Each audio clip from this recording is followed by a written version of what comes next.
Well, this game sucked. Hello everyone, Alec here. And before I start today's episode, a little flashback to about a year ago. I seen a game on Steam known as Bendy and the Ink Machine. A game released originally on February 10th, 2017 by Meatly Games. It looked interesting enough, but I held off for a good reason. I don't usually trust indie developers. Besides Gears for Breakfast, review on that game that they made later on. So anyways, it blew up on YouTube. People left and right were praising this game for its creativity and new ideas. So anywho, up to now, a few weeks ago, I was deciding on this game or Sea of Thieves. So I asked a few friends. Unfortunately, I can say now, I probably shouldn't have listened to them or even bothered asking, because I'm fully aware of how YouTube can manipulate people, especially bigger YouTubers, on certain games that come out, Anyways, got the Chapter 4, and that's where the review officially begins. Chapter 4, it's up to Chapter 4 out. So anyways, warning at this point, I will be spoiling the game. If you don't want to be spoiled or somehow shocked by how I feel about this game, leave now. But in all honesty, the game isn't even worth it to peeps. People already probably spoiled it to you at this point. I mean, honestly, have you not seen YouTube? It is ridiculous with this game. Anyways, 5, 4, 3, 2, okay, you get it. You're gone? No? Okay, cool, whatever. Okay, so starting with Chapter 1. It begins as usual with the whole player Henry returns after being invited to his old job. With him a note sent by Joey Drew, the owner of the place. Anyways, it throws you right into Chapter 1, which is free by the way. You explore the first level of the game. It's a mysterious little level, and the graphics really pop up at you. That's like one of the first things you'll notice. Not a bad start so far. You get spooked by a few cardboard cutouts, which is pretty funny, honestly, to get scared by a piece of cardboard. Now, you see, that's pretty funny. Anyway, you see those, and you walk around and you find audio logs. Pretty nifty. And during this, I noticed, wait, I've seen this before. And then I realized, oh wait, this is BioShock, with the whole audio logs and the mission pop-ups. Just sound effects are different, obviously, and the HUD. But the basic HUD of it, being a recorder and all that, reminiscent of BioShock. It's obvious. They got the idea from BioShock. So anyways, continuing on, if I'm telling the truth, it was pretty cool. I got excited, because, I thought, hey, this is going to be like BioShock, where it's like open-ended, you get to fight enemies. Explore a mysterious world, that's the whole point. Anyways, after you fight a few inky monsters as you go through, the chapter closes. So, I was like, oh, okay, maybe my friends were right about this, maybe it was good. I was wrong. I was incredibly wrong. At this point on, it gets, worse. Way worse. Anyways, I noticed the price tag of all the chapters were $6 US, and I was a little shocked, because Chapter 1 was incredibly short, and I was thinking $6 for one chapter this short? It's a ripoff. It's an incredible ripoff, and I wouldn't recommend anyone doing that, But anyways, I was like, okay, maybe they're longer, maybe they'll be interesting, they'll continue to surprise me. So I get the bundle for 20 bucks, and I was on my way to Chapter 2. There was that's where I began to notice popped up assets. Assets are constantly reused in this game. Corridors begin to look the same. You're getting lost a lot easier. Surprisingly easier. Not even that, but not only that, but the level is the game is highly puzzle oriented, which isn't bad by any means, but it is when the game flat out doesn't hint at the audio logs giving you clues. It's shockingly sad to say, at least on stream, I didn't know what to do. But luckily, a few viewers gave me hints, which even then, they seemed to be getting really, really angry at the fact that I didn't know how to play the game. But how is it my fault when the game does not hint at there being audio clues? It doesn't tell you that there are audio clues. It just...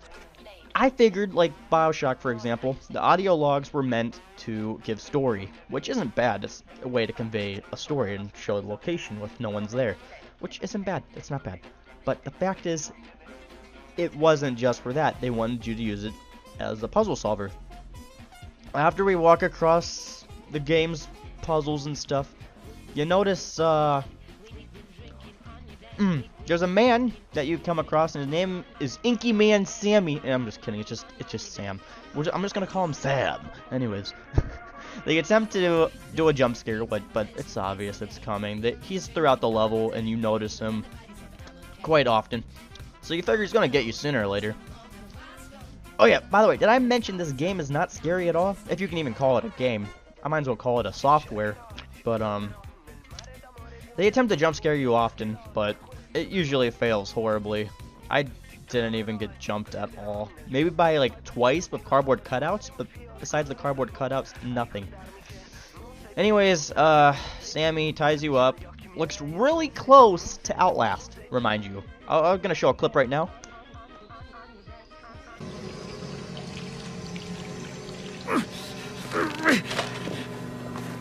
You know, I'm a bit worried how much time you've been spending with Father Martin. I hope you haven't been letting him confuse you with all his holier-than-thou Bible thumping.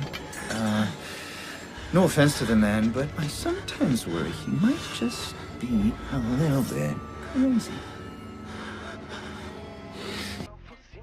Yeah, anyways, he gets killed off seconds later, but so pointless. What was the point of him even getting us?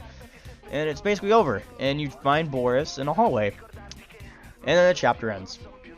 Unfortunately, after beating it, I regret paying for this chapter. I wish I would have just like skipped this one and got the next one.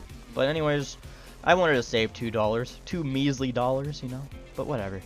The Boris part seemed interesting either way, so I continued to chapter 3.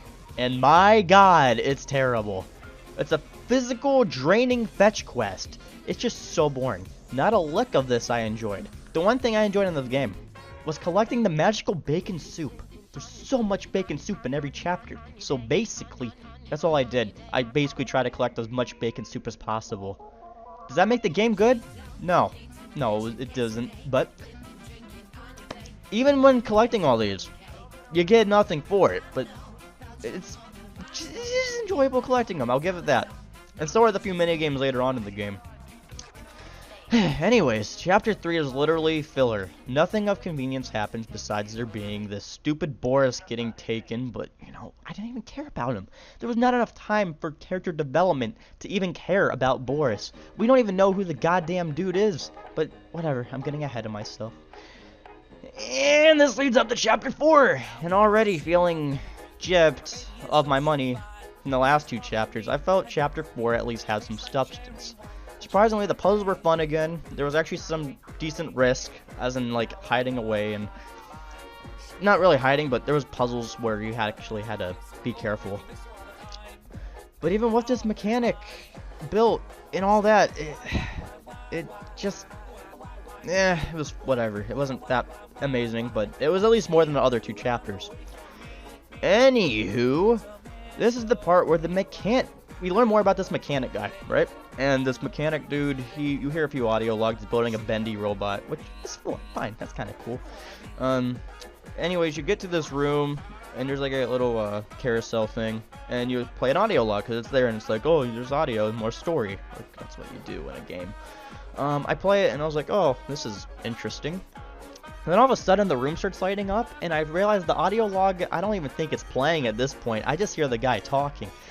And before you know it, the doors open up, and then, whoa, this dude's head is inside of the carousel. And it was actually interesting. It was the freaking head in the middle of a carousel. So anyways, I was actually shocked, and I was actually surprised by this, and it was pretty good. I actually liked this part of the game. So there was a little mini boss fight, and after you win, the player Henry, nothing. You may be wondering, what do I mean by nothing? I mean, not a bit of concerning dialogue. That's another problem with this game I've noticed. The dialogue is terrible. The voice actor, he's fine. He has a decent voice. Matches the character you're playing as. Like, I think so, at least. But he doesn't care about anything. His voice direction is mediocre at best. The voice itself, like I said, good. But, like, the way he talks is like, okay, so let's say you've seen a dead body and you're just like, oh. He's like, oh, okay. It's so bland. It's so So moving forward, you go through like the roller coaster. There's this roller coaster thing you go through, and you find Boris mutated. The voice actor, once again, he tries to sound like he's like upset. He pretends to feel for this Boris dude, even though you have no character development. He's just like, oh no, Boris, I'm so sorry, Boris. And